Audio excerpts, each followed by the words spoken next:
Good morning, Will. Good morning, Rich. How you doing, brother? How am I doing? I could almost get lost in stoic apathy thinking about how to answer that question. No, I'm doing great, man. Awesome. Glad to hear it. I am doing better than I deserve, and I see you got your bang there. What flavor is that? Yes, sir. This is a black cherry vanilla. Yum. So you're not a coffee guy, huh, Will? I'm not. No, I got damaged at an early age. my excuse me, my dad owned a butcher shop, and I started working for him when I was about 12 years old or so. Mm-hmm. And these guys made this coffee you could stand a knife up in, and that was my introduction to coffee at 12. And I love the smell. I can't do it. I'm one of those guys, man. I want my coffee like syrup. Yeah. 10 folks are jumping on. Please like and hit that share button. Will and I are going to talk about our amazing sponsors. We got a heck of a show for you today. Will and I have spent the last several weeks walking you through some financial issues you need to be aware of. We started with the Coinage Act and back in 1792, walked you all the way up to the current day financial problems that the country has had in the past. And today, we're going to start talking about the next in the series, which is how to prepare for that sort of thing. Right, Will? Mm-hmm. Yep. And I see I already cost this a viewer this morning, Bob. Sorry, Bob. Yeah, just not a coffee guy. So it's coffee with Rich or bang with Will. There you go. We just won't go down that road, okay? A lot of awesome people on. Dr. Fuller is on. Bob is on. Yes, Alan is on. Mark Few. Good morning, brother. Hope you're doing well. Jesse is on. My good friend, Mr. Will Parker. Hey, like and hit that share button. We're going to talk about sponsors. Not going to go into a whole lot of detail about our amazing sponsors. You can find all of our sponsors at AmericanWarriorShow.com. Will and I don't need to tell you what great products they are because most of you out there already have them. But I do want to talk about Century Martial Arts Bob XL just briefly. He's the body opponent bag. He's over here this morning. He's staring at me. He's getting ready for his strike routine later today. Bob is an amazing training tool. You can shoot Bob, do all kinds of stuff. Put a gi top on Bob, roll around with him, work on your lapel chokes. If you don't know what a lapel choke is, you're behind the power curve already. Also, APPHemp.com. That's AppalachianStandard.com, makers of the finest CBD products your money can possibly buy. Jesse Ross and I were in the Marines together. He was a gunnery sergeant. I was one of his chief warrant officers. He's an amazing man. I'm honored to know him. Him and his family are growing some amazing products. Check them out. If you want to sleep better, have better cognitive function, better joint issues, you cannot go wrong with their products. They are full spectrum and you will pop on a urinalysis. So if you're still on the job, you're not an old guy like me and you're out there making it happen every day, you might want to be careful. PJ Tahoe is on. PJ is someone PJ knows is going to be on the show this Friday, and we're going to talk about more of the all hazards preparedness. So stay tuned for that. I want to talk about Mountain Man Medical, and I'm going to turn it over to you, Will. I want you to talk about the Cool Fire Trainer, but Mountain Man Medical, all the great products from the TCCC community, everything that they've been talking about for years during the GWAT, you can find them at Mountain Man Medical, not cheap Chinese knockoffs. Mountain Man Medical said we want to have the best price point in the business. So if you need to pick up some new products for your IFAC kit, please check out Mountain Man Medical. Tell us about the Cool Fire Trainer. Hey, Cool Fire Trainer is awesome, Rich. In fact, I've got my oldest son has been using it quite a bit here lately, getting ready for this next competition season. Just get better at his skills. Gives him some felt recoil, perfectly safe. Matter of fact, as he and I were talking about it, kind of refreshing his memory on it, it made me feel more comfortable than doing dry fire because there's no way to put a round in the gun. Yeah, that's a good point. That's something we really haven't talked about much is that, you get the felt recoil, it's your trigger, your sights, all those things we've talked about, but it also has that level of safety because there's no way to get around into that chamber. And, of course, I still appreciate him, follow all the safety rules, don't make that assumption, but as a dad, that made me feel just a little bit better with him using it that way. Yeah, I never thought about that. It's like, when my son got his lifetime concealed carry permit, like on his 21st birthday here in Tennessee, I said, hey, man, you can't carry that Glock 19 until we get you a striker control device on it. I think for striker fired handguns, they're not a sponsor, but Tom over at Tau Development has been kind enough to send me a few. I highly recommend them. I've heard they're out of business now, but. Oh, really? Man. Oh, that's a shame because I've got a few of those as well. I absolutely love that product. Precision holsters, last but not least, you want to carry in the appendix position. I think that's fantastic. If it works for you, that's great. Check out the Ultra Appendix holster from Precision Holsters. A few months ago, we were training some feds, Mike and I, and all the feds were swarming around our precision holsters, range holsters, and concealed holsters. So please check those out. That is all of our sponsors. And Alan says, hey, I downloaded a hard copy of your All Hazards Preparedness Checklist. I have tried every way, but Mark Zuckerberg has made it very hard, if not impossible, to share a PDF on this. So here's what I would like for you to do. I am going to put it on the American Warrior Society's Facebook page. I will make sure that there is a copy there. You can download the 9 pages and have your own checklist. Now, a brief thing about the checklist, Will, and then please chime in if you have anything to add before we get started. But there's a lot of checklists on the internet, man, on all hazards preparedness. So why am I talking about this? Well, not only was I a Marine for 23 years and deployed all around the world in combat zones, et cetera, but I was also a regional manager for disaster preparedness. And I've lectured across the country on disaster preparedness. I'm a Red Cross disaster certified instructor, et cetera, et cetera. I've worked disaster zones, led disaster assistance teams, et cetera. So I know a little bit about disaster preparedness, just enough to get myself in trouble, I'm sure.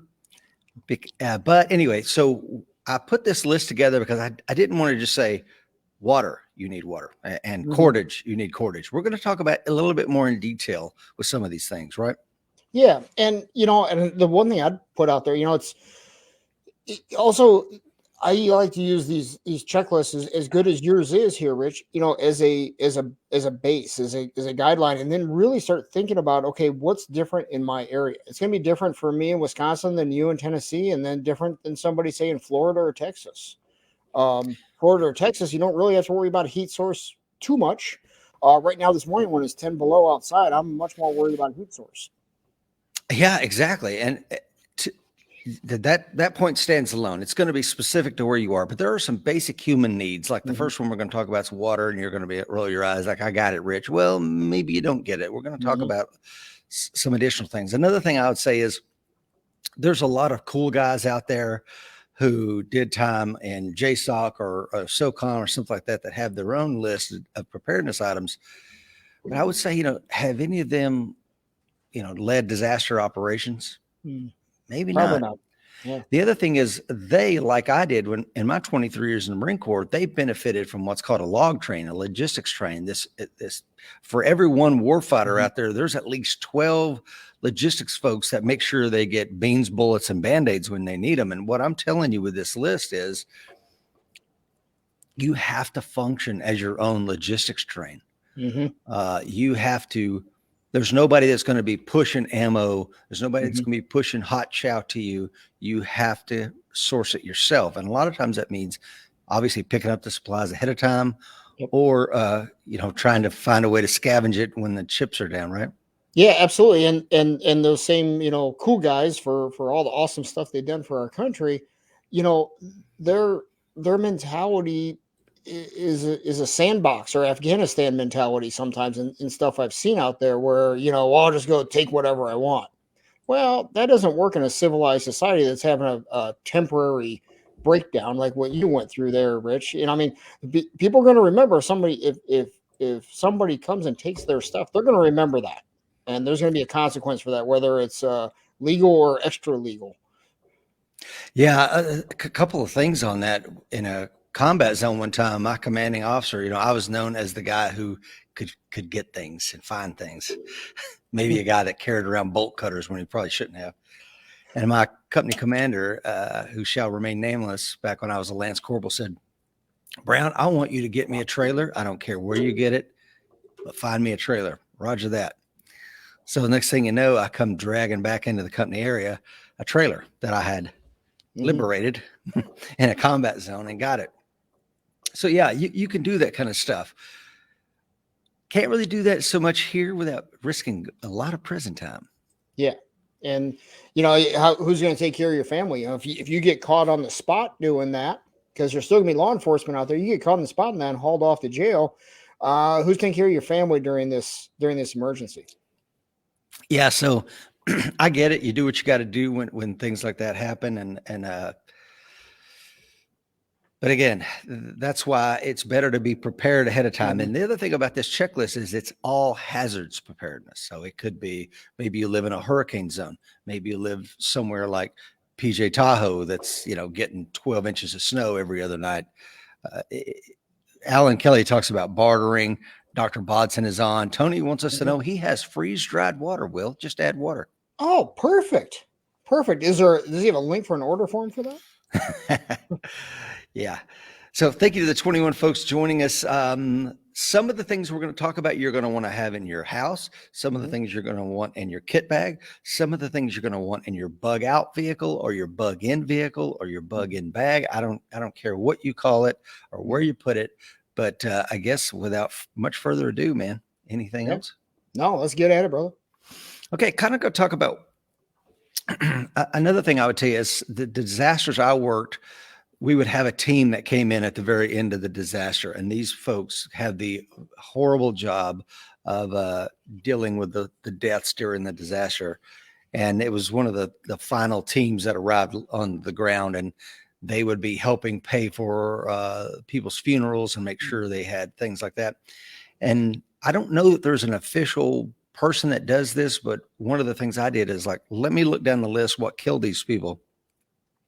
What normally killed these people from the disasters I worked was obviously if you're working a tornado or something like that, they may be hit by flying debris or things like that. But setting that aside, it was hypothermia. Okay. Hypothermia kills. Mhm. Car crashes on in snowy weather kills. You think you want to get out and get diapers or formula, and you slide off the road and you get killed, or you have to spend a night in your vehicle and hypothermia gets you. Another Mhm. was carbon monoxide poisoning, killed a lot of Mhm. people, surprisingly. People that have never ran a generator before, they run out and get one and they put it in their garage, and the family doesn't wake up in the morning. So, Wow, that's a shame. yeah. So if you look at the things that are fatal to people in a disaster, think of it from that way, because we always have to practice good occupational risk management. But number one thing you need is water. Mhm. In a disaster, man, plumbers are at a premium. They're going to be racking and sacking people, just like, the linemen out there working to get your power restored. Plumbers keeping the plumbing working again are going to be at a premium. So be able to fix some of the common problems you might get, like pipes freezing and things of this nature, or better Mhm. yet, prepare so the pipes don't freeze altogether, right? Absolutely. It's funny you mentioned that. You remember that storm last winter down in Texas that wreaked havoc down there, Rich? You remember that one? That Yeah. huge one. Pipes were frozen all over the place. Well, had a family member from here in Wisconsin, retired down there a number of years ago, built a home, and they were born and raised Wisconsin. 65, 70 years old when they moved down there. When they built the house, he said, "No, bury the water lines deeper and don't run anything through the attic." And the builder's like, "It's Texas. We don't need to do that." It didn't cost much more, and it sure paid off. Yes. So something to think about. If somebody's building a house down south, yeah, it's a once in a 25 or 50-year storm, but it sure paid off for them at that point. They never even remember the extra, whatever it was, few $1,000s to have it done that way. Yeah, I love that kind of foresight, man. People in the South have this idea of it won't happen here. During this one really bad snowstorm, ice storm we had, I don't know, 6 years ago, there were these sonic booms that started going off, and people were calling the police thinking there was an explosion, and there was some kind of a sonic quake where the rocks underneath the ground freeze and bust, Hmm. and release this giant explosive noise. And most Southerners have never heard it. And I don't know, people up north deal with that all the time, but it was freaking people out here across Tennessee. That's wild. Yeah, never would have thought of that one myself.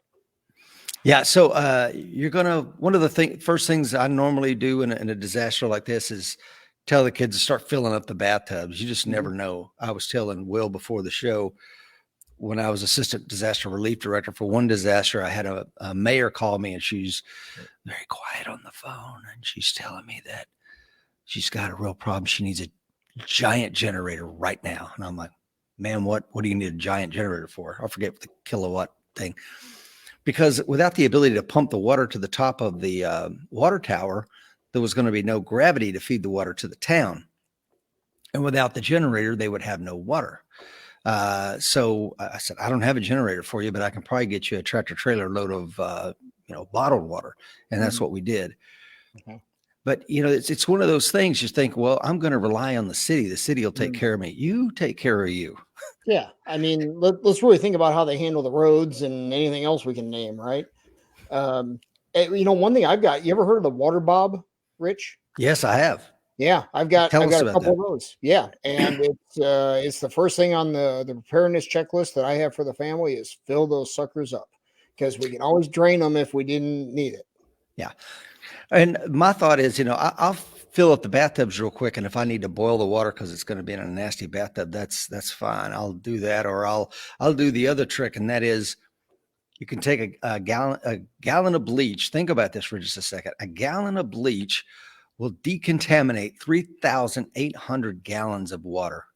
Let me say that again. 1 gallon of bleach, because what you're doing is you take a dropper, take the dropper, tape it to your bottle of bleach, and 8 drops per gallon, or I think it's a half a teaspoon. Let me actually check my notes here. 8 droppers of regular quartz bleach, or half a teaspoon for 5 gallons, and it'll decontaminate. So you want to let the water sit, get the particulates out, filter the particulates out if you have to, then put in the bleach, wait 15 minutes, sniff it. If it smells a little bit of chlorinated, it's probably good to go. If it still smells rancid, then repeat the cycle again. But boiling the water is probably the best thing you can do in a disaster. But I will tell you, the water is incredibly important, because each human needs about 3 quarts of water per day to drink. Let's say another quart of water per day for hygiene, personal hygiene. I have a family of 5 up here, so that's 5 gallons a day. So for a week, we need 35 gallons of water just for 1 week. Yep. So think about that. That'll go fast. It sounds like a lot of water to somebody who hasn't thought about it, but boy, 35 gallons isn't much water. It's a lot, but it'll go fast. It will go incredibly fast. Dr. Fuller says one or 2 water barrels on your downspouts can make a huge difference if it comes to that. Yeah, it's absolutely true. How you source water. Now, I will tell you on the Clorox bleach trick, there's a couple of downsides to this. One, it can't be splash proof. It can't be scented. It has to be plain Clorox bleach. And the other thing about it is they're only good for about 6 months. I wish I could tell you, go ahead and buy a bunch of bleach and stick it up on a shelf and forget about it. You can't do that. What happens when the bleach comes in our house, I take a Sharpie and I write the date on it. And then 6 months from now, Lisa can use it to do the laundry. But anything else we were going to do with it, whether that's decontaminating stuff, it's not going to work. Well, here's a thought for you, Rich, because, every 6 months we change out the batteries on our smoke detectors in the house, right? So I've got a little checklist I go through. So every 6 months I cycle my carry ammo, the batteries in the smoke detectors, the batteries in my flashlights, not my EDC, because that one, I just change out as necessary. But like my something goes bump in the night belt that I keep the flashlight on there, change that out every 6 months. Just add the bleach to that list. That's a great idea.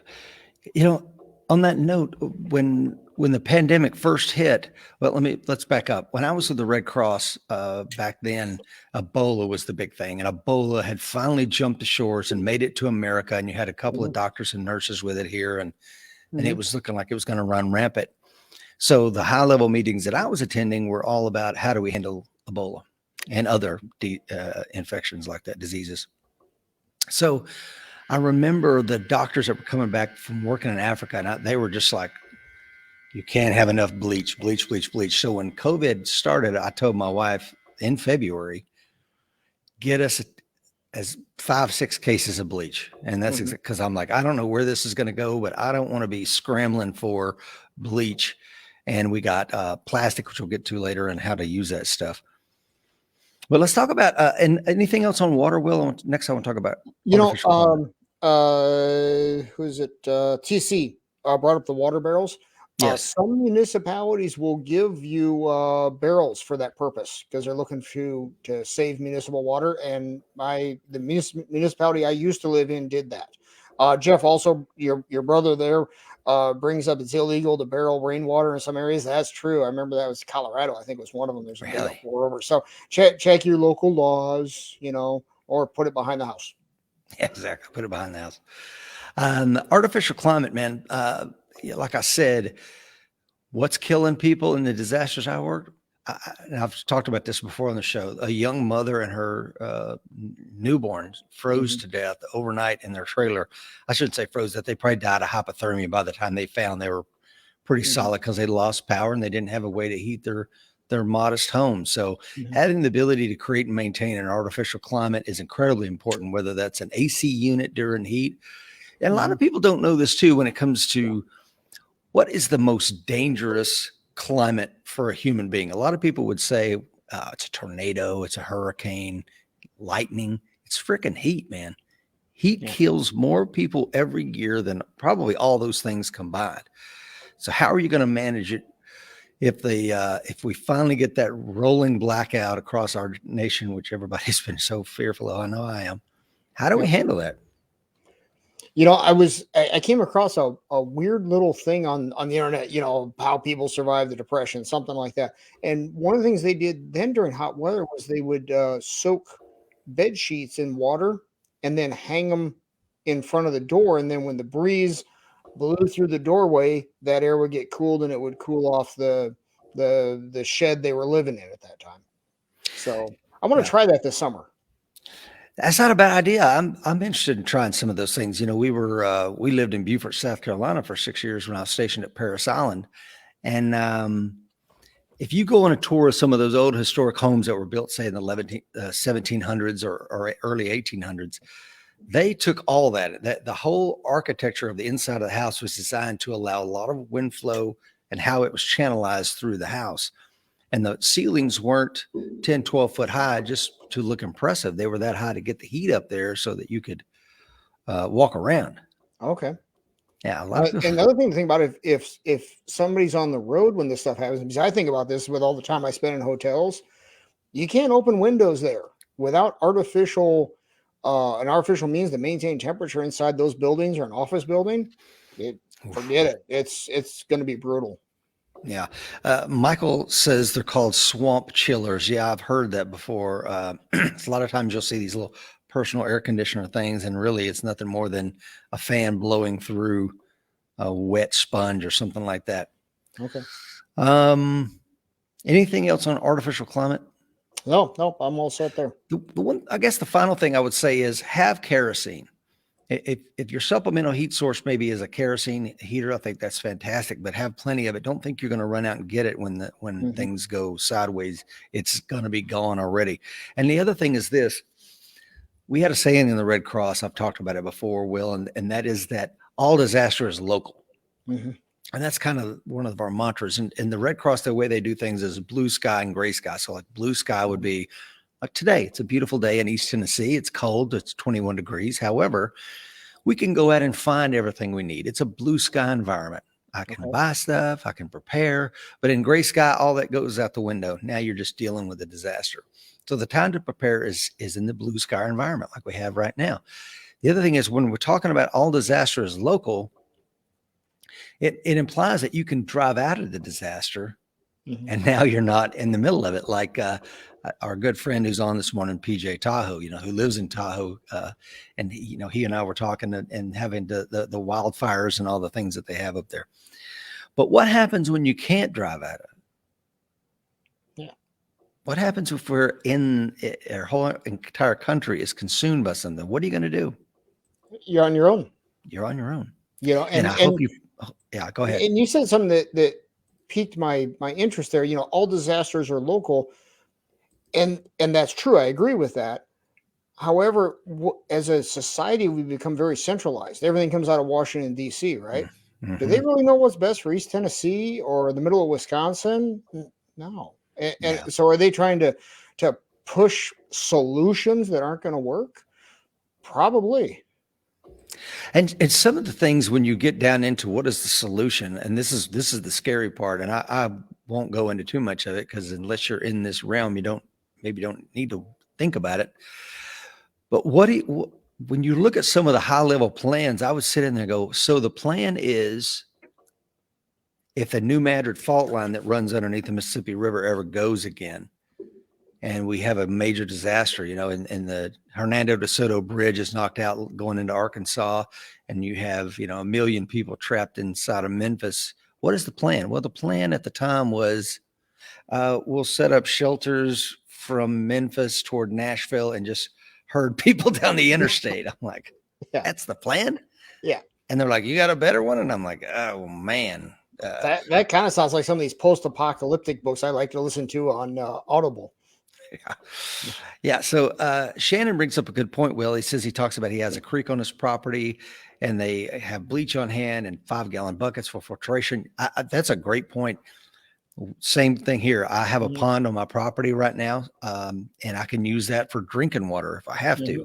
I have friends with lakes and streams and stuff here on the plateau. I'm very lucky, but maybe you don't. So again, plan accordingly. One of the things on water real quick for me, Rich, I keep, I have a Berkey water system here in the house, and we just run our normal drinking water through that. And we're on a well here out in the sticks. And once the ground thaws out in the spring, one of the things on my to-do list is to put in a point well, a shallow well with a hand pump as a backup. And I'm going to use it just for daily, I need to fill my water bottle while I'm outside working on the property, but also that'll be my backup. No, that's exactly right. Power. Let's talk about power, Will. So we talked about water. We talked about creating and maintaining an artificial climate. Let's talk about power. You're going to need a generator and a means to secure it. Yep. And I know this is hard, especially if you live in an apartment or a really confined suburb, like a lot of folks watching this morning maybe live in, because that generator, when the power's out, it's going to be the only noise on the street. Yep. So you're going to have a means of securing it. So the time to buy a strong cable lock and a really awesome lock for that is now, because you can't put it in your garage.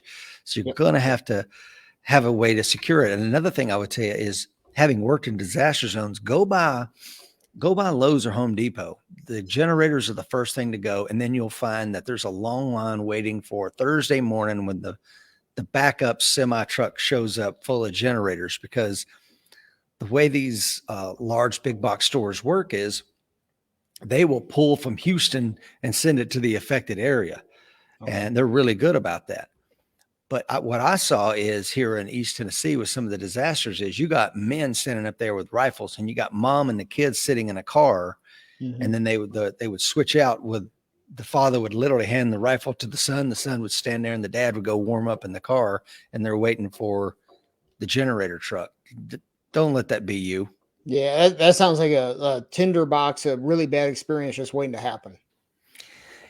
Exactly. And when the generator went out at Walmart, that was supplying power to it during the disaster, people just come in and busted the windows out and started taking what they wanted. And another thing I would say is, when COVID happened,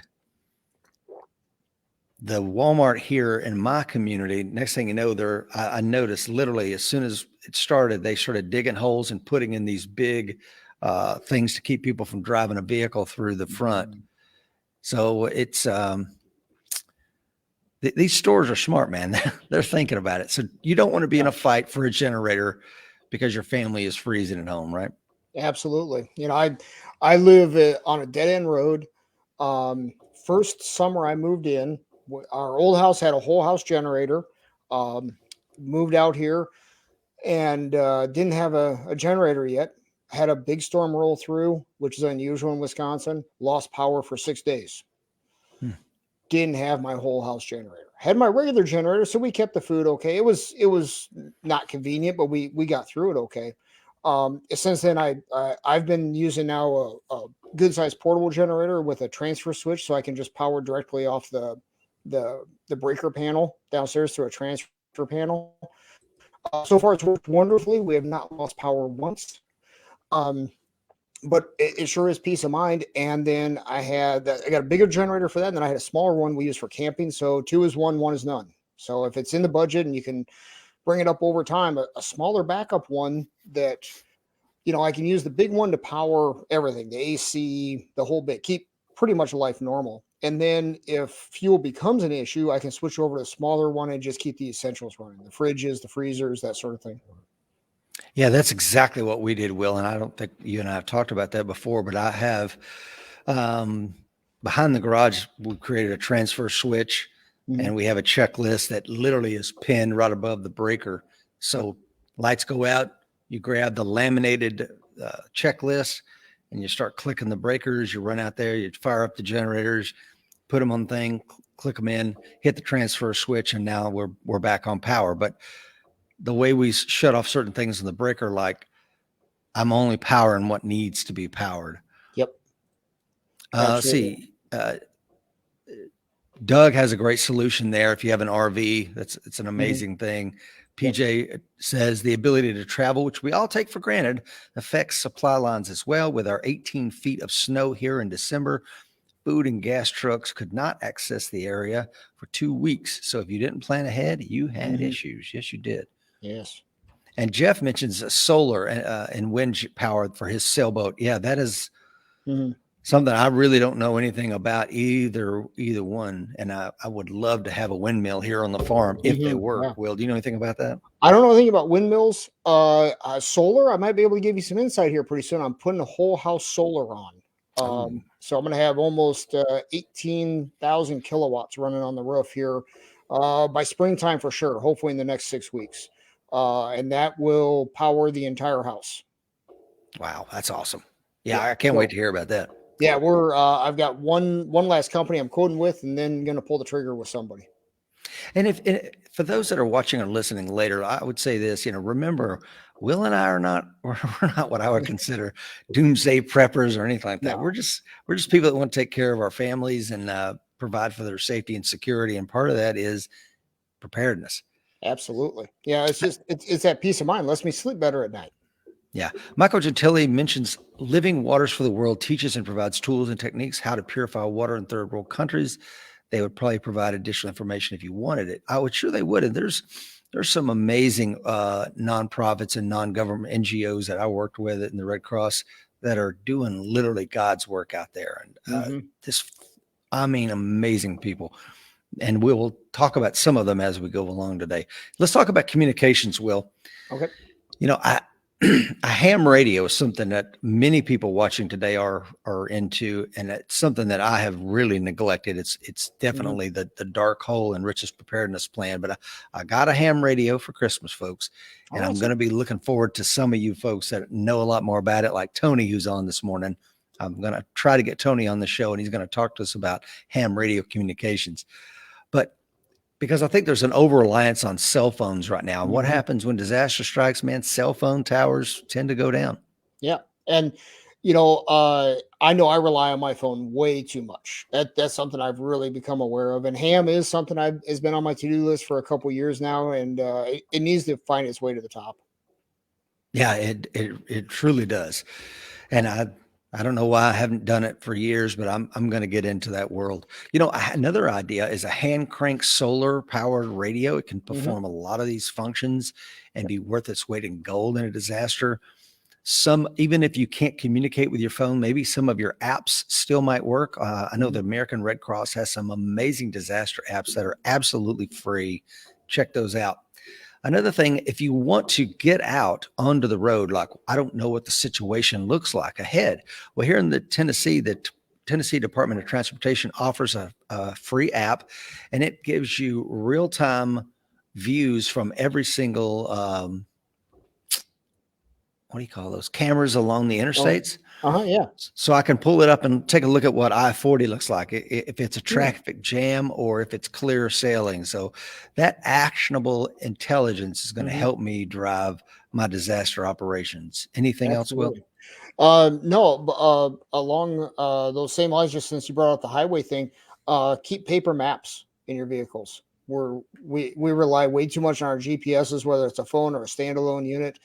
Paper map will solve a lot of problems on a bad day.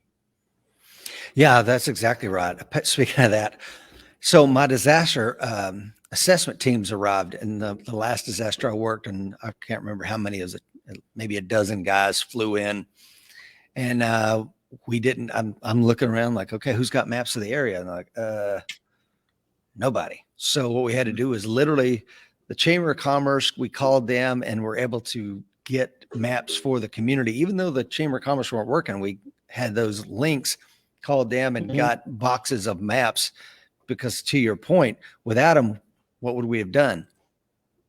Yeah. Now, one final thing on this is something new I've gotten into. I bought a drone about a year ago. Okay. And the drone can do some of this work for me as well. One of my friends said, "Hey man, I carry a drone in my car. And if I get stuck on the interstate, the drone goes up and I can send that thing a couple of miles ahead to scout ahead and see what's going on." And I thought, man, that is genius. So that's another thing that can give you real-time intelligence in a disaster. Medical. I was just looking at your brother Jeff there said Garmin, a few other company. You can subscribe and send text messages through their stuff as well. So that would be a satellite-based thing, I assume, since they use GPS. So that would be a backup communication system there. Yeah, Shannon says Rand McNally always in my truck. Yeah, Rand McNally. Most kids today can't even read a freaking map like that. Yeah. Yep, hey, Doug is on. Doug, let's check this out. Doug knows what I'm talking about. Says, "Hey guys, this is Doug Lightfoot. I'm back on the Facebook now, watching Coffee the Rich, grabbing atlases." Yeah, totally. So let's talk about medical and identification. You know, when I first had my heart issue, I was on blood thinners for a while. And I tell you what, I was really concerned about bleeding in a disaster, as well as having access to the medications that I was on at the time. So having the hemostatic agents, having the tourniquets, chest seals, all that stuff. Pick up a co-branded trauma kit from Mountain Men Medical. There's a shameless plug, Will. Yep, absolutely. It's not shameless in the least. Yeah. I mean, you got to have it's got to be stocked. A friend of mine had someone get shot on the range, and he pulls out his IFAC kit only to find out that the rubber gloves had dry rotted and disintegrated and just fell apart. So hey, maybe that's another thing we put on that 6-month checklist, along with bleach and smoke detectors and all that stuff. Go through our IFACs, all of our medical gear, and make sure everything's up to snuff. Because quick clot does expire. Quick clot does expire. And the other thing with quick clot is quick clot is not good for someone who's on blood thinners. Oh, really? Celox is a better product for a variety of reasons that I'm not smart enough to fully understand. But we had several years ago, we had someone on, I don't know if it's an ER doc or what it was. I'd have to go back and look. But as soon as he said, yeah, you don't want to, because a lot of men over 50 have AFib, like I do. And you don't want to use quick clot with them if they're hurt on a golf course or something like that. You're going to want to use Celox. And I'm like, good to know, man. Interesting. So I carry Celox. Does your family know how to do the Heimlich maneuver? Another interesting thing when I was on disaster was I put together we would have daily chats with all the emergency management directors in the communities. And I got them on there one day and they're like, "Hey man, your 911 is down. It's been down for hours." And they didn't even know it. So they would literally route the 911 calls through somebody's cell phone in the office. And it was just a nightmare. So you're going to be your own ambulance service. I hate to tell you that. So everybody's got to know how to do CPR. Everybody's got to know the Heimlich maneuver. Everybody's going to have to know how to put on a tourniquet. So the time to get your family into an American Red Cross advanced first aid course is today. Absolutely. Another thing is, in my go bag, I carry a pill case with 2 weeks worth of my personal medication, and then my wife's with 2 weeks worth. And it's inside those little pill cases, and it's inside a Ziploc bag with a rubber band around it with date on it for when that medication went in there. And that's one of those things that we cycle in and cycle out. But being able to grab that go bag and take off, whether it's take off on a weekend excursion at the last minute trip with my honey, or if it's, babe, we need to get the hell out of here right now. Don't worry, we got our medications, we can roll. Yep. And, one little thing I'll throw out there, I've talked about go bags with friends and they're like, come on, seriously, well, there was one, it's been a few years back, and I'm sure there's been plenty of instances in between this. Down in Florida somewhere, there's just a simple traffic accident Well, part of the simple traffic accident was a truck carrying chlorine. And Oof. that hit, yeah, exactly. And then there was another one I saw that was a rail cars with chlorine in it, and it was everybody get out of here right now. So it doesn't have to be end of the world as we know it. It can just be a traffic accident or a train accident or a derailment. Yeah, and those are pretty scary. I worked some of the critical incidents with those. Like, what do you do?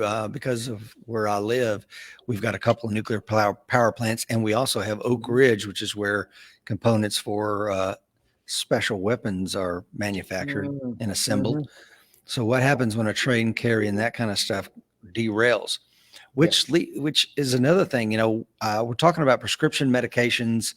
We're talking about having them available. We're talking about non-prescription medications, and we're talking about having a list of what your family takes on a daily basis, so that if you have to go to a shelter, you're going to be able to give that to the head nurse, and they can start working on sourcing that stuff for you. But it's going to take time.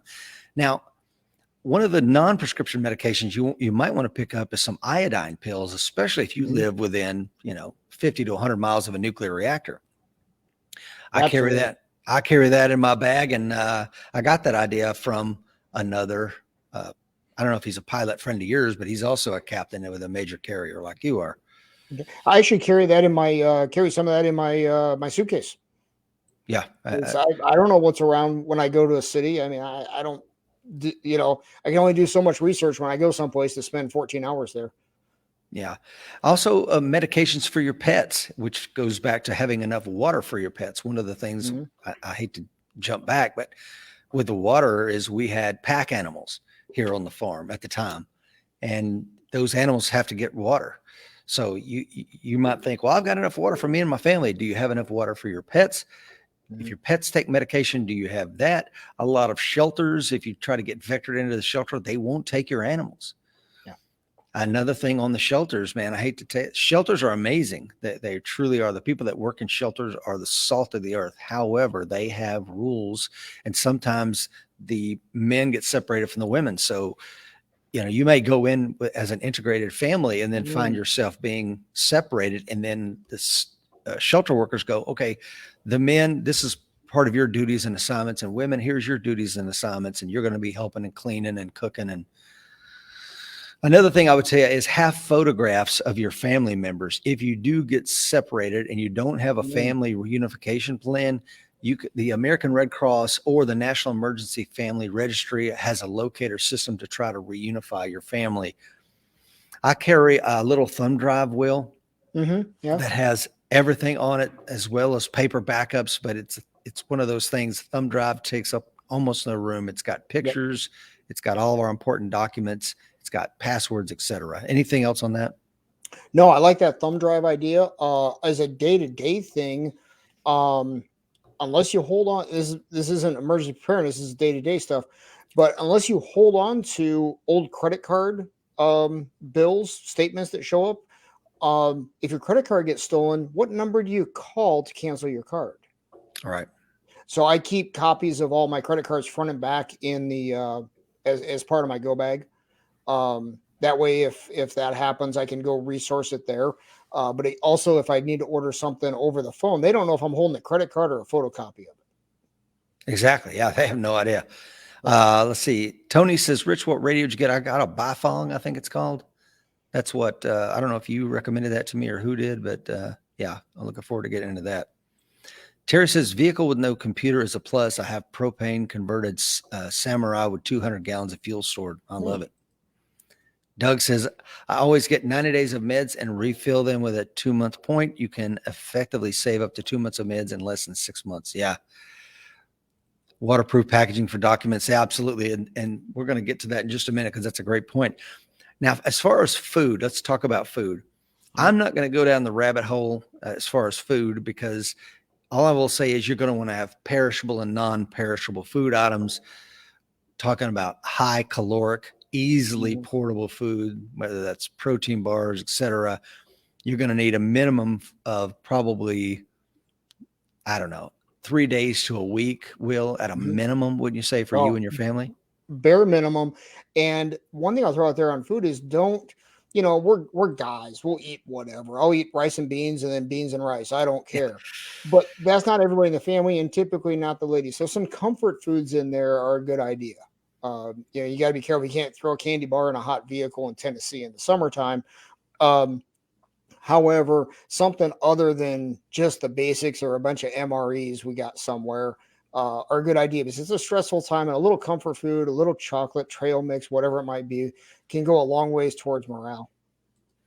Yeah, absolutely. Because that's going to be important, keeping up and maintaining that morale. Now, if you have special dietary needs for an infant or a pet or a diabetic or an elderly family member, you're going to want to take care of those special requirements as well. Also, for God's sake, please have a manual can opener. Matter of fact, have several manual can openers and some backup utensils on hand, some plastics and stuff like that. You don't necessarily need to go crazy like maybe Will and I with your food supplies and have several generators sitting there running at all times with, enough for 6 months, but you definitely need to have more than, a day's worth. Absolutely. And Jesse here brought up the idea of strawberry Pop-Tarts, and I love me some strawberry Pop-Tarts. So, that's definitely part of that's part of my day-to-day preps, much less emergency preps. It's interesting. At Walmart, I watched a documentary on them. And they talk about in a disaster, they push strawberry Pop-Tarts into those disaster areas. So, because the metrics, the data says that's what people want when the chips go down. Yep. Jared says, Jiffy, we love our comfort food. And Jared says, Jiffy Pop popcorn, man. Let's talk about the next thing, fuel and fire. So we talked about food. You're going to have enough fuel to run the generators, power the kerosene heaters, propane appliances, chainsaws, tractors for a minimum of 3 days. So do your fuel cost calculations now. Never drive your vehicle home with less than 3/4 of a tank in it. There's just no reason to. When I was caught with my pants down in the first major disaster, I didn't have enough propane. I thought I did. I didn't have enough kerosene, and I had to drive, 150 miles probably away to get out of the affected area to actually get the things I needed, and then traverse the dangerous trails getting back to my house. So please have enough, man. And that 150 miles wouldn't have worked if you were sitting on a quarter tank of gas. Oh, hell no. Yeah. So, I keep now, granted, full disclosure, I live on the lake, so I've got, boats, jet skis, that sort of thing, but I've got a 300-gallon gas tank sitting outside here. That's also my backup. That'll run my generators. That'll run my boats and jet skis, keep me and the family happy during the summertime, but I'll also put gas in the wife's minivan. That's exactly right. Now, another thing you might want to do is have a clear rubber hose to siphon gas. If you need to move gas from one container to another, probably not a bad idea. You can have one in your vehicle to siphon gas if you get stuck in a situation where there's abandoned vehicles on the road. Now, that would be pretty bad, but I will tell you, the way that there's a device inside there, it's not like when you and I grew up in the 70s that you could just siphon out of anything. Nowadays, vehicles are made so that when they roll upside down, there's a ball that stops the gas from leaking out and catching on fire. Well, that's great for that, but it makes siphoning incredibly hard. So something to think about if you're planning on siphoning gas. And one thing on that, Rich, the old suck on the hose, start the siphon going. Well, you're going to end up with some gas in your mouth. So at least I always did. If you run over to Harbor Freight, they make siphon hoses, and there's an attachment at the end of the hose that is just basically a little ball valve. And you can just basically run that up and down in the liquid you're siphoning from, and it creates that suction for you. A little bit safer. I wouldn't want to suck some gas in somewhere on the roads, and especially if I got some in my lungs, not good. That'd be all bad. And I do have 2 of those here on the farm, but I don't have one in my truck. I'm gonna put that in there.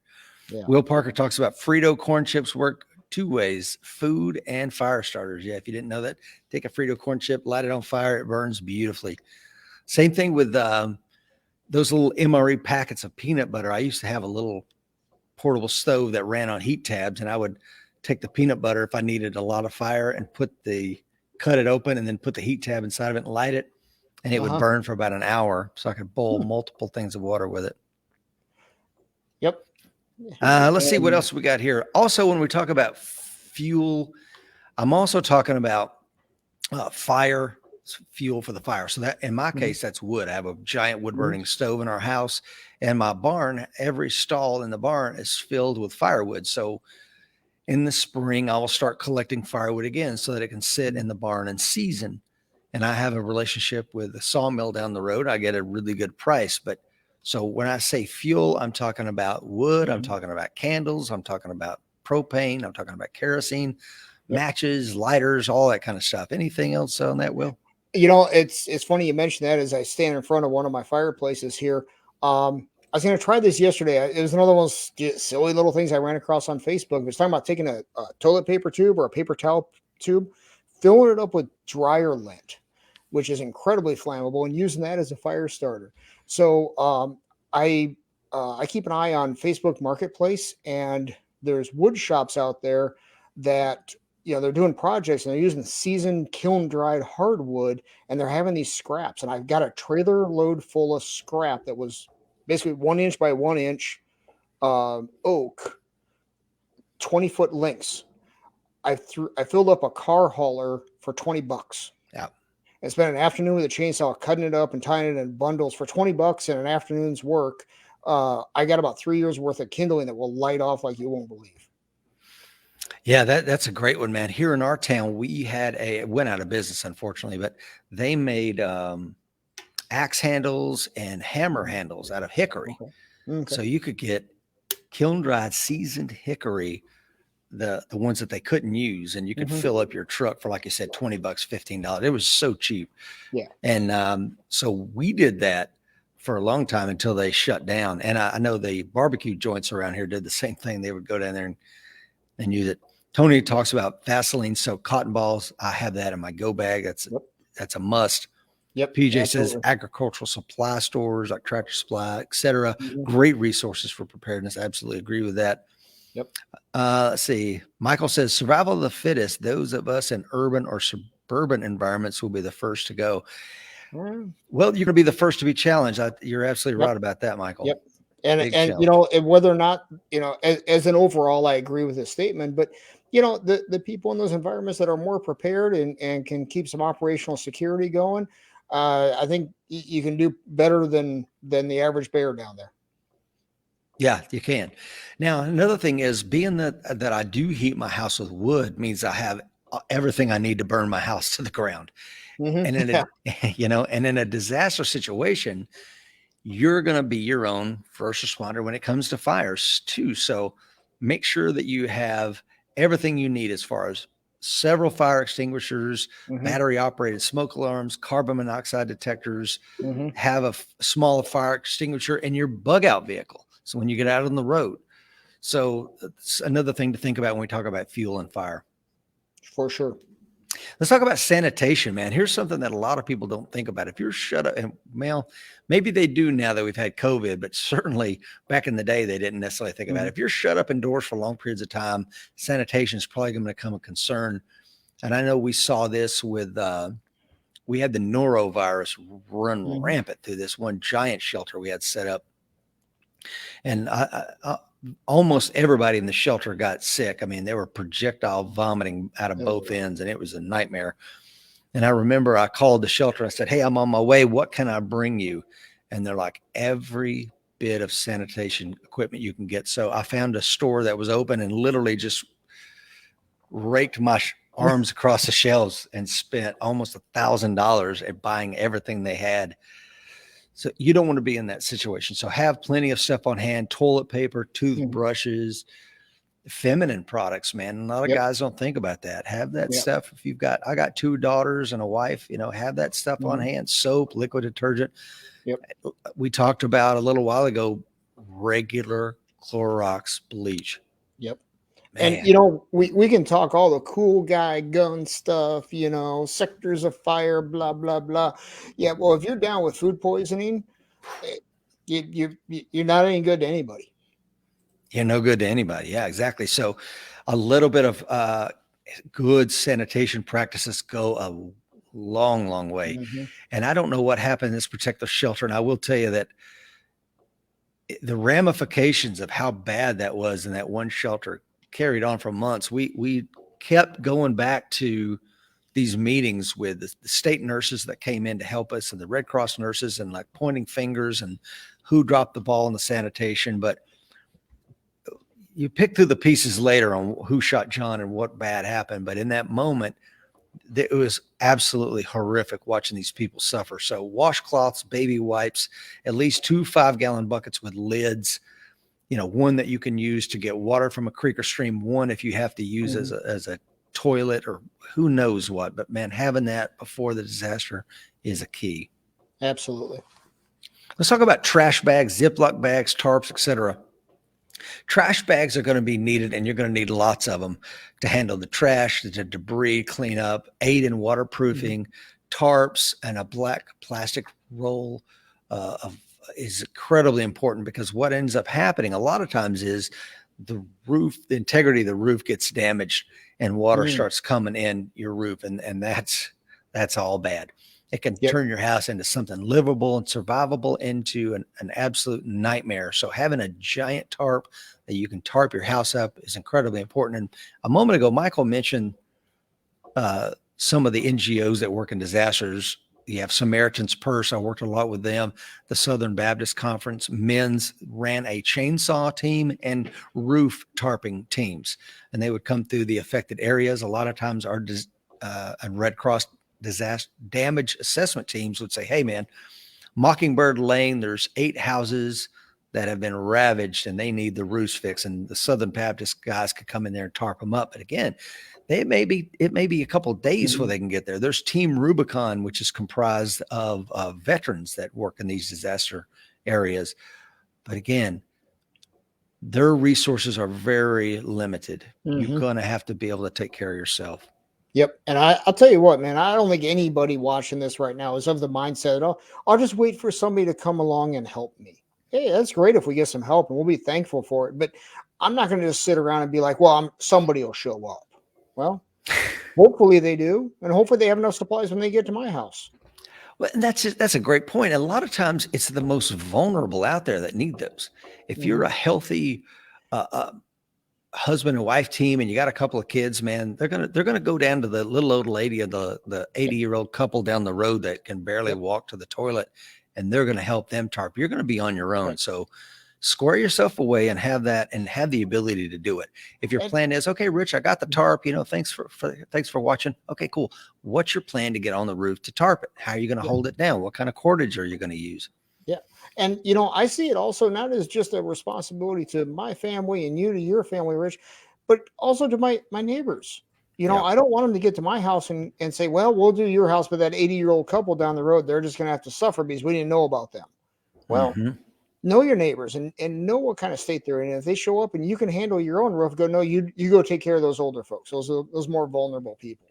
That's exactly right. And that's happened here. There's a lot of elderly folks that are on our neighborhood. And, we're like, hey, Frank, do you and Dolores need anything? Can we bring you stuff? We're running into town. I know the roads are bad. Rich has got his 4-wheel drive. And do you want us to pick something up? And we're happy to do that for him. So you're absolutely right, Will. Take care of those vulnerable folks. Absolutely. I mean, that's part of being a warrior, right? Protecting. It's not not just guns and fast reloads. It's the day-to-day stuff and being there for them when they truly need help. Yeah. So we talked about trash bags. We talked about tarps, Ziploc bags, man. Keep your phones and other valuables in waterproof bags. During an emergency, use Ziploc bags to store pens, pencils, writing tablets, etc. Let's talk about batteries and lights. Obviously, we could go down the rabbit hole. You're going to want to have batteries of every single variety to power flashlights and all your portable devices. Oil lamps can be amazing. Have a plastic tub full of oil lamps and candles and a means to start them, so that if the lights go down, you just go grab the red tub that's sitting in the garage, you bring it in the house, open it up, and get the lights going again. So headlamps are also important. Throw a couple of headlamps in there. Anything else on that, Will?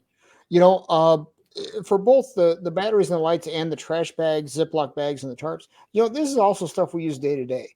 So having a big supply of them, if you never need them for a disaster, you're still going to go through them. And with what we've talked about with inflation, the price is not going nowhere but up. So if you go buy a bunch of them now, you're killing 2 birds with 1 stone.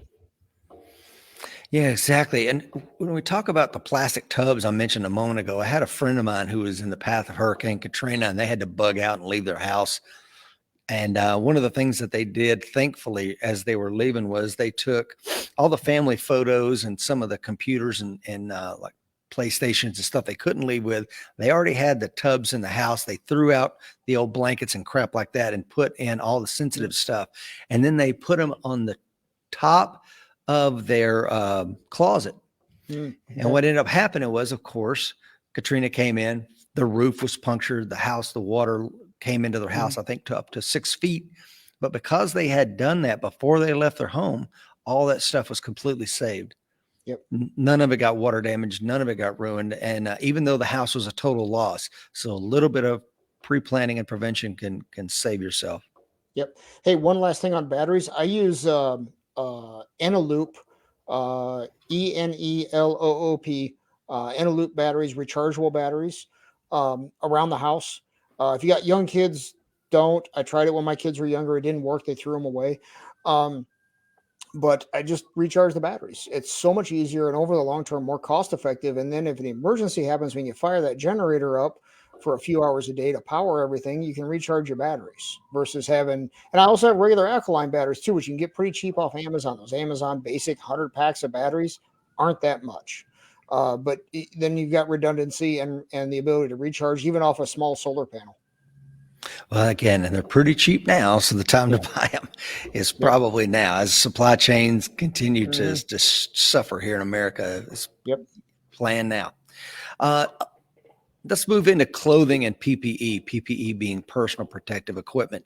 You know, COVID has taught us that the time to have N95 masks on hand is before the storm occurs. So have some of those masks, have some dust masks just to do normal chores outside.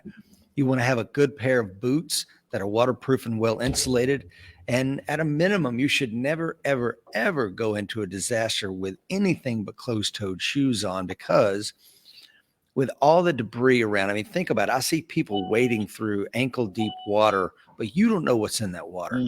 Right. And it is normally raw sewage, etc. So a small injury to your foot that gets infected and you don't have access to antibiotics could literally be a death sentence. Yep, absolutely. A small clothing repair kit is in my go bag. A little bitty thing that we got with us in the Marine Corps, and it's got everything I need to make a couple of pairs. It's got a couple of buttons, a couple of needles and threads, stuff like that.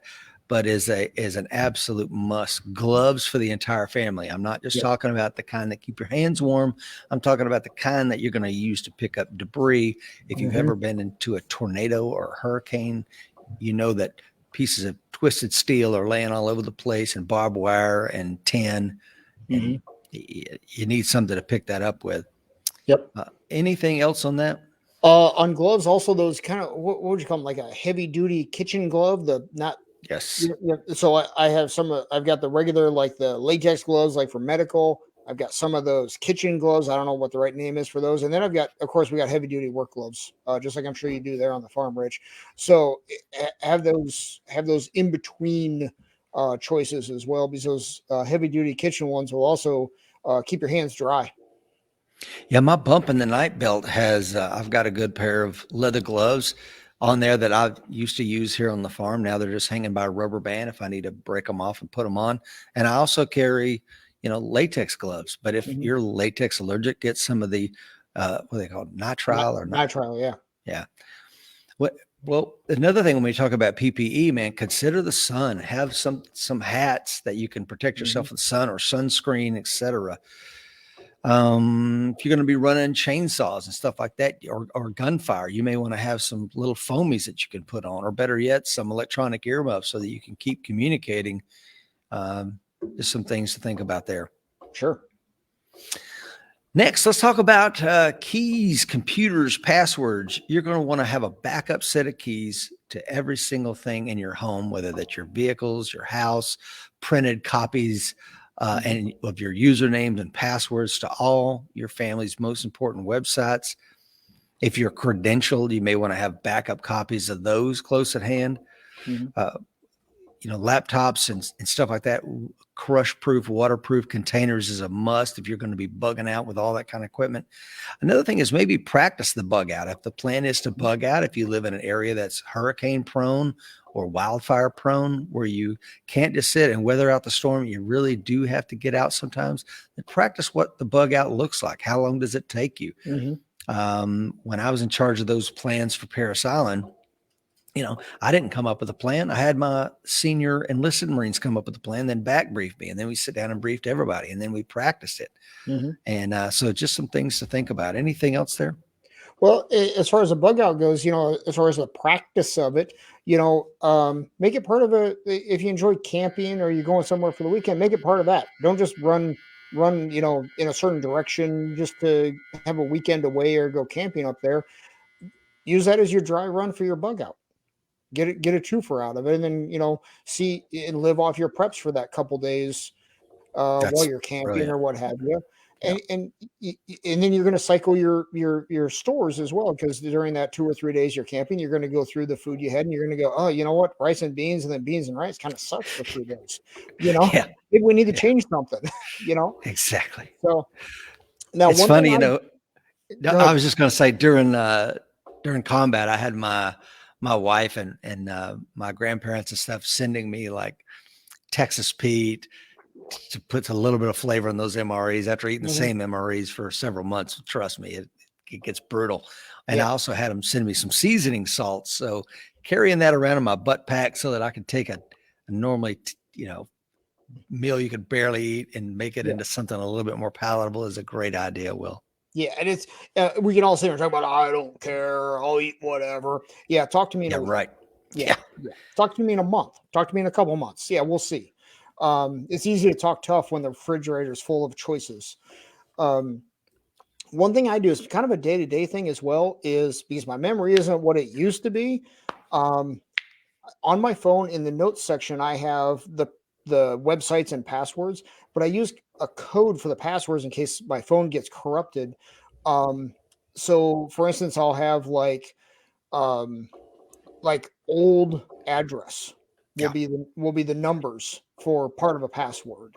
And if I'm using, say, an old dog I had when I was a kid, I'll just have the first letter of that dog's name, and then say B for when I lived in a town that started with the name B, and then so it would be that dog's name plus the numbers of that house I lived at. So it's kind of a code. Somebody gets on my phone, they can't figure out those passwords, but it means something to me. I think that's great. And one of my password to access my passwords is my phone number from when I was a child. So if you remember my phone number when I was 7, 8 years old, then there you go. Now, how many people remember that other than me and maybe my brother? Nobody. And you can't find it on your one thing to keep in mind, if you're using old addresses and stuff, is if somebody gets into your credit report, those are in there. So use combinations and things like that, but a phone number isn't in there. So it's something to keep in mind from a security standpoint. Yeah, Bob says use a substitution cipher. That's excellent. I use my good friend Justin Carroll, of course, who wrote the book Complete Privacy and Security, had me put KeyPass XC on my computer. So it's an encrypted vault within an encrypted vault. And I use that to store all my stuff. And when we're talking about this, we're talking about keys and passwords and computers. Having an external battery power bank is probably an excellent idea, ensuring that all your electronic files and photos are stored on small external storage devices or in the cloud. If we're talking about a complete blackout across the country, then you're screwed when it comes to the cloud, which is why I really like, having a small terabyte I can throw in a fireproof box and run when and if the time requires it. Yep.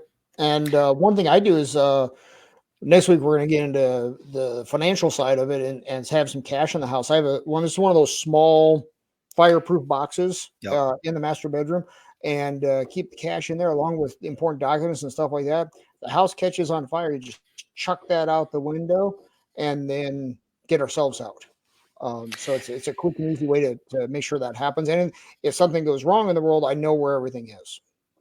Yeah, and I'm sure I'll talk about because I have the same setup. Will it's like a briefcase, but it's fireproof, and I keep some of the same things. We'll talk about that next week because Mhm. that's a phenomenal idea, and I do the same thing. Let's talk about currency, man. ATMs, as we just posted recently with what's going on in Kazakhstan and Ukraine and other places in the world. ATMs, man, and other forms of Mhm. electronic currency ain't working. So Yep. having cash on hand is super critical in a disaster. And this holds true whether you're abroad or here in the country. Whether you are abroad, you want to have plenty of the local currency on hand. Yep. Essential items, et cetera. Like when I was in Israel back in the day, I spent 6 weeks there back in 1992. You had to have a phone token to use the payphones. So I kept a phone token around my neck on my dog tags. And so just whatever it means to Mhm. you with regard to currency and cash on hand, whether that's precious metals, crypto. I don't know. Mhm. Will's going to talk a lot about this next Monday. So tune in Mhm. for that. Right, Will? Absolutely. Yep. And one other thing to keep in mind is I still have an old AT&T calling card where you call the 800 number and punch in the numbers Mhm. and punch in the number you want to call. Once in a blue moon, even now I have to use it. So if the cell towers go down for some reason, say a cyber attack, with fourth generation warfare stuff, those landlines may still be working. Yeah.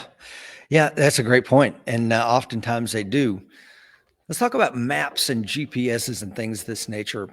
What's funny is my first exposure to GPS was when we were going to go in, when we were invading Kuwait. The plan was to use an old antiquated system called PLARS. And the way I understood PLARS, and I could be getting it wrong, it was PLRS. I don't know what it stood for because it doesn't exist anymore, I'm sure. But the idea was they would drop these helicopters would go out in advance and they would drop in these sensors on the ground. These sensors would create a grid network, and then we would use this grid network to know where we were relative to the enemy, et cetera. Well, guess what? We crossed the line of departure and PLARS is down. And our command track had a GPS unit. We're one of the only ones that did. So we were able to control fires and truly know where we are now. That was 31 years ago, Will. So the technology has gone leaps and bounds in this. Mhm. So having I say all that to say, having maps and a good GPS is incredibly critical, and as well as Absolutely. maybe a small compass, right? Yeah, absolutely. I mean, when in doubt, true north always works, right? Or magnetic north in that case. Magnetic north on a map always works. And if you're going to do that, another thing is having pre-planned evacuation routes, pre-selected Mhm. evacuation routes, and link up points for the family. Going back to the hurricane planning at Parris Island, it was we're going to bug out and go to Albany, Georgia, because there was a Marine Corps logistics base there, and we already had pre-planned and paid for to reserve rooms there for the command staff. So, and everybody had a map of the evacuation route that they could follow in their vehicle. So, whatever that means to you, Mhm. just please plan ahead. Yeah. One thing to think about if somebody has a bug out spot they're going to, you know, primary, secondary, tertiary ways to get there. And if one of those requires an overnight, where are you stopping at? What's your water source when you're there? How are you going to handle security while you're there? If you're getting out early, you may well be far enough ahead of the curve. Like, the people who left New Orleans early in the Katrina rush, Yeah. they probably didn't have a lot of logistical errors. But the people who waited till, oh goodness, we need to go now, there were plenty of other challenges, I'm sure. Oh yeah. Yeah. If you haven't read much on Katrina, please do so. It's nightmare fuel, and it will definitely make you want to get your preparedness on. Hmm. Which is a good segue for the next thing, Will, and that is after we talk about maps and GPSs, like you said, primary, secondary, tertiary routes. What if you have to stop along the way? What is your camping gear, bedding situation? And I don't necessarily want to go down the rabbit hole, but having sleeping bags, thermal blankets, and camping related stuff on hand to manage an overnight on the road or cooking and eating is probably a great idea to think about ahead of time. And another thing is keeping the little ones occupied. If you have children Hmm. with, one of the things we used to give out of these little disaster bags to the kids, and inside it was a little bitty stuffed animal. Because remember, these kids, Hmm. if they ran out of the house, they lost it, right? Right. So having given them some playing cards, like so they could play Old Maid, Hmm. a coloring book and Mhm. crayons and a little stuffed animal was often enough valuable because it could give the kids something to do Yep. while mom and dad were trying to piece their lives back together, you know? Absolutely. Yeah. And along with that, camping gear, if, let's say maybe you're in the beginning of this journey of being, prepared for things, or maybe you're somewhere visiting a relative and they're not set up for it and something happens, because that's something to think about as well, is, haul a small generator with you, maybe um to that relative's house you're visiting or whatever. But one thing to keep in mind with heat, because that's something I think about up here in the north, is a small space heater inside of a large walk-in closet, or a smaller room like that, takes a lot less energy to heat, and then make it survivable. Yeah, that's an excellent thing, Will. I hadn't considered that. Yeah, if you've got power and you can run that space heater with a generator or whatever, that's great. Tony says cotton kills, wool is king. Hmm. Yeah, cotton kills. People, a lot of people don't know that, man. Cotton is called the death cloth by people that are into the survival game. And if you haven't read Deep Survival, he talks about so many people wearing cotton and they get caught out in the elements, and that's a wrap. You're done. Yep. So cotton kills and wool is king. Yep. Let's talk about your vehicle. We talked about this earlier. Will, the vehicle should never be driven home with anything less than 3/4 of a tank of gas. It should be parked in a safe place so that's not underneath trees that are going to the vehicle's going to Hmm. get crushed. Backing in the vehicle when I was a police officer, man, we had a department policy. You always had to back in your Yep. vehicle, always, so you can make a quick getaway.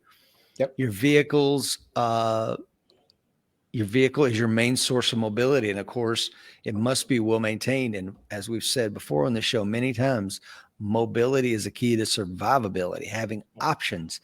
But if your vehicle's crushed because of a falling branch or you're out of gas when you drove it home, Yep. uh, then guess what? It ain't going to Yep. help. Yep. And we just had a big storm blow through, through where I live just a few weeks ago. And one of the things I did, was I've got a little bit of land. I got just a couple acres here. But we took, two of our vehicles and parked them up away from all the trees, because the wind was blowing to almost 70, 75 miles an hour. So we parked them up in the middle of the property where we didn't have to worry about anything falling on them. Yeah, we've done that many times. Always a good idea. And one time it really saved our bacon because giant limbs come crashing down. And that's another thing, I did this year before the winter weather struck. I borrowed my friend has a boom truck, Will, and I Hmm. brought it over here and I cleared out any kind of branches that looked the least bit dead and got all that stuff out of the way so that if something looked like it was going to fall, I cut it out. Yeah. Yep. So the vehicle should have a fully inflated spare tire. What is the status of your spare tire? Do you have a spare tire? Do you know how to access your spare tire? The time to figure that out is now, folks. Have a can of Fix-A-Flat, a tire plug kit, road Hmm. flares, jumper cables, all that good stuff is incredibly important. A 12-volt Hmm. tire pump, backup Yep. fuses, Hmm. all those things, whether it's winter antifreeze and what was that other thing? Windshield wiper fluid. Oh my Yep. God. Oh I made yeah. a trek through the mountains, man, and I ran out of windshield wiper fluid halfway across. It was a nightmare Yep. making it down to the mountain. Yep. And hey, one thing on jumper cables, as a guy who loves his diesel engines, regular jumper cables may or may not start a diesel truck, because I ran into that. My Yeah. battery, I've got two batteries on my truck. They both died. And they, I went to use a regular set of jumper cables, and I couldn't push enough voltage, enough amperage through there to crank that diesel with a higher compression ratio. So they're a lot more expensive, but make sure you got the right jumper cables for your vehicle if you're driving a diesel vehicle. Man, that's a great point. I keep my Dodge diesel pickup for the farm. I keep it down in the barn. Mhm. And recently, Will, one of the things I did was I put a hidden kill switch on the battery. So if somebody did try to steal it, if you don't Mm. know where that hidden kill switch is on the battery, it ain't going nowhere. Yep. So having stuff like that, and I bring it up because Terry says this is going to be a great episode to reference later. Love this stuff. Mad Max days don't seem that far fetched anymore. And I Looking more and think, more like a documentary, isn't it? yeah, people are waking up to it. Yep. Let's see here. Will, what else do we have in here? 5-gallon jug of water is probably a good idea. I know that I don't keep a 5-gallon jug, but I do keep a couple of 1-gallon jugs in my vehicle, along with a come along, or if you have a winch already on here, that's awesome. Yep. You might want to have some brake fluid of the kind that you need. Mostly it's 3-dot, but maybe your vehicle's something different. Yep. A small set of tools to handle and facilitate some of the repairs we're talking about. It's probably a good idea. Anything else on vehicle preparedness? The only one I'll throw in there because it just happened to me. I had a power steering leak, and luckily I was able to stop somewhere. That's pretty common stuff to find. So I just was able to fill up the reservoir a couple times on the way home, and basically let it leak out on the road and get me back to my own mechanic. But maybe power steering fluid as well, because nowadays if that goes out, you're in a world of hurt. Oh, it's a wrap if you don't have power steering fluid. Yeah. So next thing is chainsaws. And this is probably one of the reasons that I put this list together 5 or 6 years ago, because I would read all the cool guy lists of stuff that you need. And I never saw chainsaws on there, because where they were operating in the desert environment, you may not need a chainsaw. But here where I live, and a lot of you people live, chainsaws are a must. It's key to getting through down trees and debris that you're going to find across the roadway. That's going to hinder your mobility, your survivability. So having a chainsaw, fuel, oil, extra blades, additional supplies are a must, even if that's nothing more than clearing your yard or your roof of debris. You're not going to say, Rich, I'm not going to go anywhere. Okay, great. What are you going to do when there's a tree across your roof? You got to get that thing out of there. And then you can put the tarp on it. So it's rarely on the list, but I have found it is incredibly important. The chainsaw teams will come around eventually and clear your road and be able to get ambulances and other services to you, but be prepared to be your own chainsaw crew. If you don't have one, you don't know how to use one, I encourage you to do that now. You can get an electric chainsaw if you've got an inverter for your truck, and you can run that way. I know friends that do that. We had Dr. I think his name is Yamane on the show before, who's a sociology professor at Wake Forest University and is big in the 2A community. And one of the things he said when moving, I think it was from California to here, was he said, tree across the road. He thought, all right, let me get on the phone and call services. He said, but in North Carolina, man, next thing you knew, these good old boys were bringing chainsaws out of their truck. They cut it up and everybody went on about their business. He said, wow, that's the difference between being in the South and being in California. And I thought that was a real good story. Yep, for sure. So, hey, Bob here mentioned main drive belt and hose tape. That's a great one. I have that on the list. Yeah. Serpentine belt. Definitely. But if you know how to change that.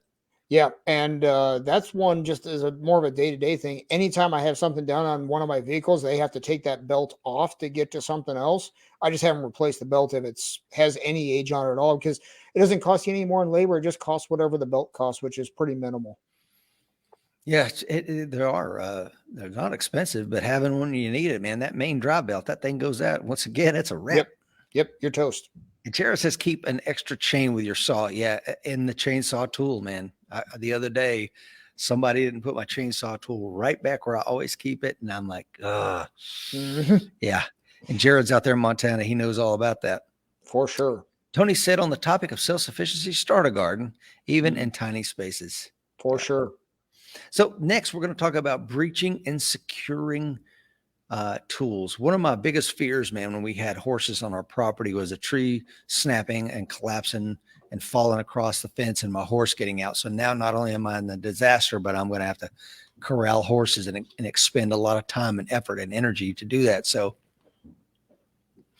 I need a chainsaw to cut away the trees, but also during the winter weather, I would keep a wheelbarrow with all my fencing supplies in the wheelbarrow, so I can immediately grab the wheelbarrow and take off to wherever I had some down fencing. Now that may not be something that you need to do where you're at, but being able to bind items, whether that's with wire, paracord, or duct tape, is incredibly important. And I just got this the other day, Will. This is a Survivor cord. Okay. And I haven't used it, as you can tell. It's still in the pack, but there's all kinds of paracord out there on the market now. And this is one of those that it has fishing filament in it. It has Okay. copper wire. It has Oh, interesting.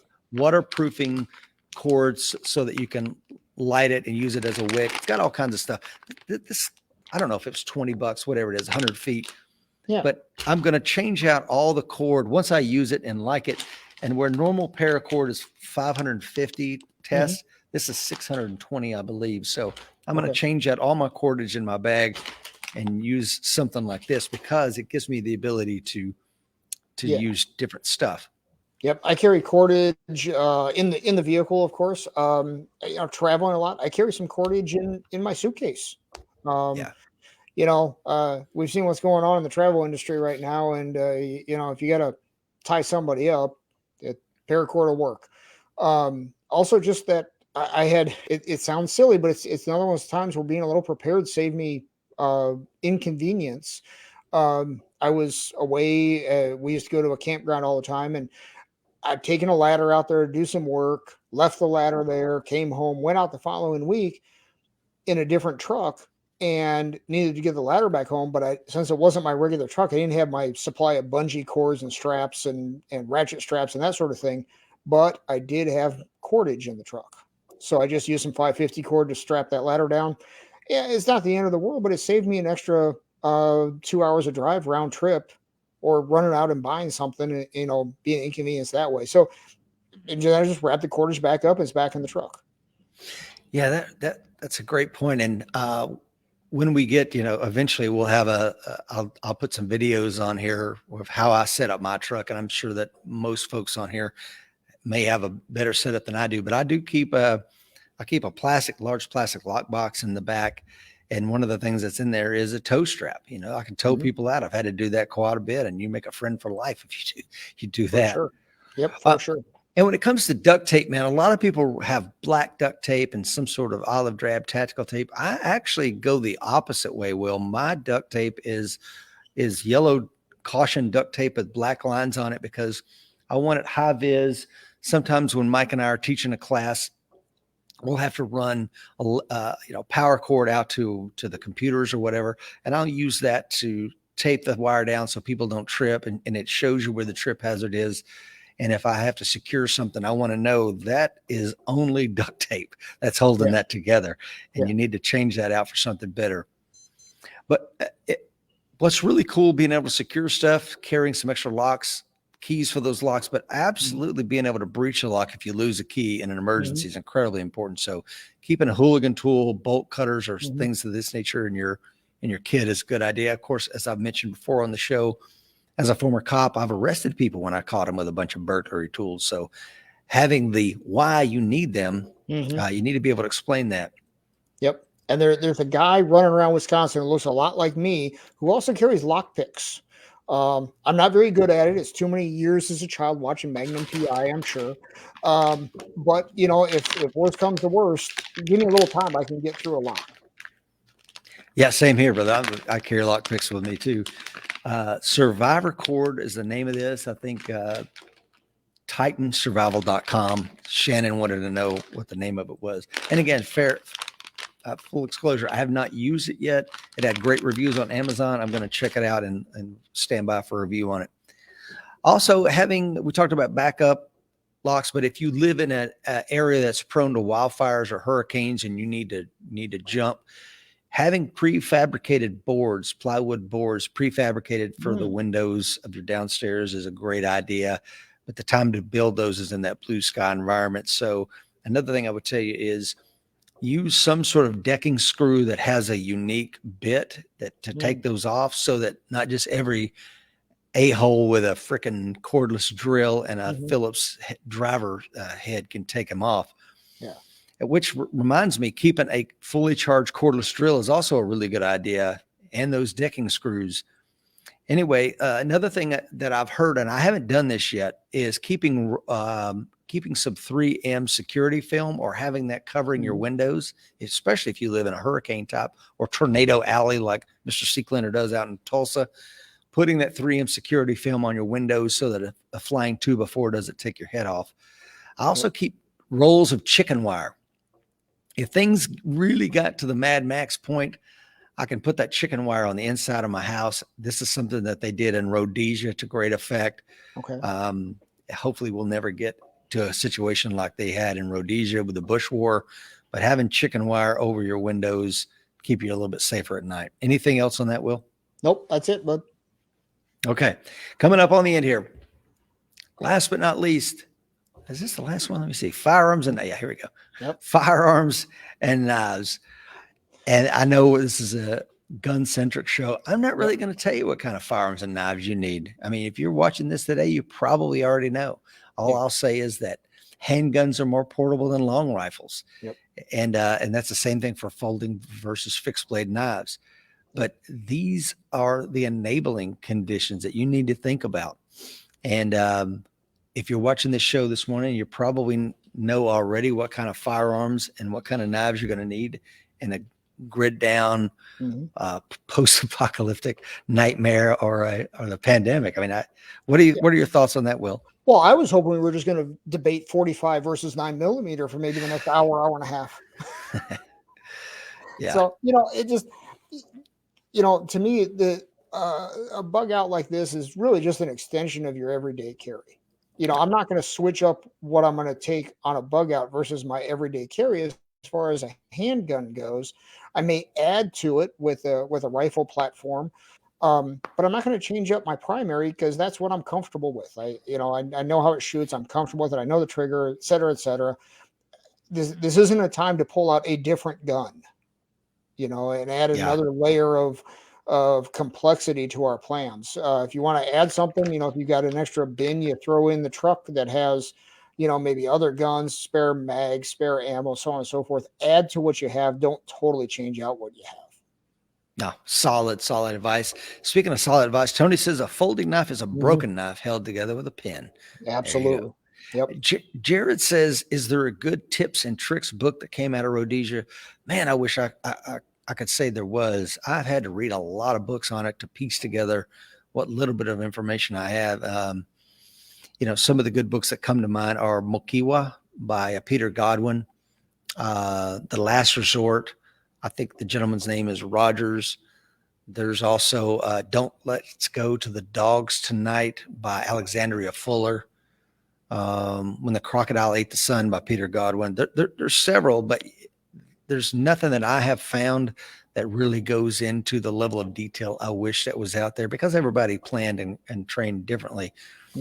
But yeah, that kind of situation where one day you're living in an amazing country and then the next thing you know, the war is on all fronts. And good lessons there. I wish there was a book that way. If there is, somebody please let me know.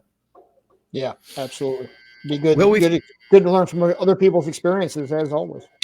Oh yeah. And they put to go into this a little bit further, what they did was in a lot of cases, they put these giant chicken wire screens in front of their house, like 8 to 12 feet away from the windows. And what that did was if an RPG was fired at this farmer's house, it would hit the chicken wire and detonate, and the explosion would be on the outside of the house. And then you'd have, chicken wire maybe on the inside that would stop the debris from coming further. I mean, I laugh only because to imagine that happening. Okay, honey, I'm going to go out and string up some chicken wire in case somebody shoots an RPG at the house. I mean, yeah, I can't. I can imagine living through that. But wow, what a nightmare. Yeah, and you couldn't. Every morning, the Army had to sweep the roads before you could go to work. And everybody had CB radios, so they would talk to each other, and you had to be your own first responder because nobody was coming. So somebody would be awake at night and manning the radio, or at least wake up periodically to check on the farms on your road. And I think about that a lot in the situation that we're in out here in the middle of nowhere. And during one of the ice storms, trees covered both sides of the road. There was literally no way to get off our road. And it took days for us to get the chainsaws and get everything cleared a path. But you're on your own, man. And the time to build those coalitions of people is now. For sure. On the Rhodesia thing, the final kind of interesting thing that they had to do was rape gates within the houses, so that the family had a fallback point and giant gates if the the terrorists were coming in, that they were coming in to torture. Mm. So I hope we never get to that position. Boy, I sure hope not. So, all right, well, we've kept everybody on here for an hour and 34 minutes, man. Time flies when you're having fun. yeah, well, you did an awesome job, Rich. That's great information. Well, now that we've given everybody the information, you got to do something with it, because information without action is nothing. So now that you've heard the show, get prepared, make a kit, and develop a plan. And then, like you said, Will, exercise those plans. Yep. Hey, this weekend we're going camping, and we're going to take our bug out food and actually try to eat it.